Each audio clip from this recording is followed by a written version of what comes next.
नमस्कार मित्रांनो, सर्कल मराठीमध्ये आपले स्वागत आहे। मित्रांनो, पती पत्नीचं नातं खूपच पवित्र आणि खास असतं। हे नातं प्रेम, विश्वास आणि परस्पर आधारावर आधारित असतं। एकमेकांच्या सुखदुःखात साथ देणं, एकमेकांना समजून घेणं आणि एकत्रितपणे जीवनाच्या प्रवासात पुढे जाणं हे या नात्याचं सौंदर्य आहे। परंतु पत्नीचा पतीला दगा देणं हे खूपच वेदनादायक आणि अविश्वासार्ह असू शकतं।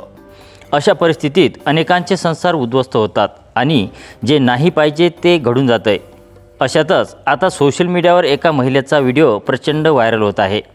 त्या व्हिडिओमध्ये महिला सांगत आहे की एक मुलगा तो सकाळी तिच्या मुलीशी आणि संध्याकाळी तिच्याशी शारीरिक संबंध करायचा आणि विशेष बाब म्हणजे त्या महिलेने सार्वजनिकरित्या तिचं ते रहस्य अनिरुद्ध चारे यांच्यासमोर उघड केले आहे।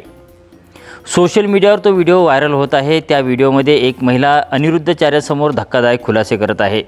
महिलेचा दावा आहे की एका मुलाचे आधी तिच्या मुलीशी आणि नंतर तिच्यासोबतही शारीरिक संबंध होते। तुम्ही व्हिडिओमध्ये पाहू शकता हा सगळा प्रकार ती महिला उघडपणे अनिरुद्ध चार्यांना सांगत असताना महिला म्हणते आहे की मुलाचे तिच्या मुलीशी आणि तिच्याशी म्हणजेच दोघीही मायलेकीसोबत संबंध आहेत। यावर अनिरुद्ध चारे विचारतात की तुम्ही शारीरिक संबंध का प्रस्थापित केले।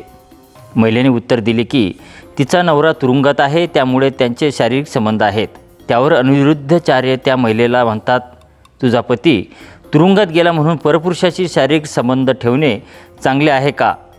मित्रांनो, हा व्हिडिओ सोशल मीडियावर प्रचंड व्हायरल होत आहे।